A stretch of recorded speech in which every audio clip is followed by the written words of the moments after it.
ساڵێک و مانگێک تێپەڕ دەبێت بەسەر هەڵبژاردنی پەرلەمانی کوردستان، بەڵام بەهۆی بێباکی پارتی و یەکێتی لە بەرامبەر دەنگ و ئیرادەی هاوڵاتیان پەرلەمان بە پەکخراوی ماوەتەوە.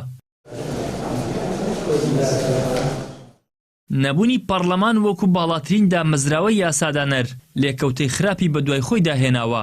نەبوونی بودجە و چاودێری نەکردنی حکوومەت دۆخێکی خوڵقاندووە کە حکوومەت بە ئارەزووی خۆی بەبێ چاودێری و لێپرسینەوە داهات تەخشان و پەخشان دەکات.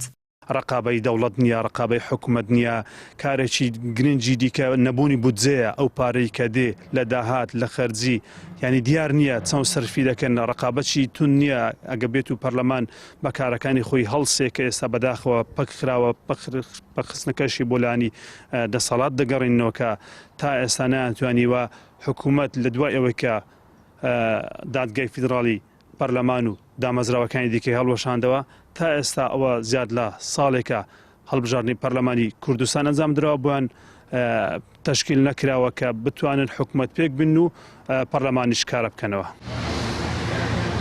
ئێستا پەرلەمان لە دۆخێکی ئیفلیجیدایە و دوو حزبی دەسەڵاتدار کە هۆکاری ئەم بارودۆخەن بێباکانە خەریکی حکومڕانی شکست خواردوو پڕ لە گەندەڵی خۆیانن.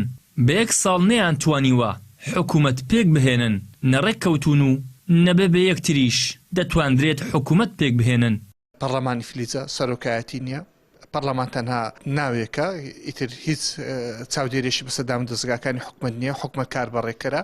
ئەوە نقصانی دیموکراسی پێڵێن. ئەوە پێڵێن کە ساڵێک و ئەوەندە ساڵێک و چەند مانگێکە بەسەرەوە تێپەڕیوەکە هەڵبژاردن کراوەکە پەرلەمان لێ بەرهەم ناتوە.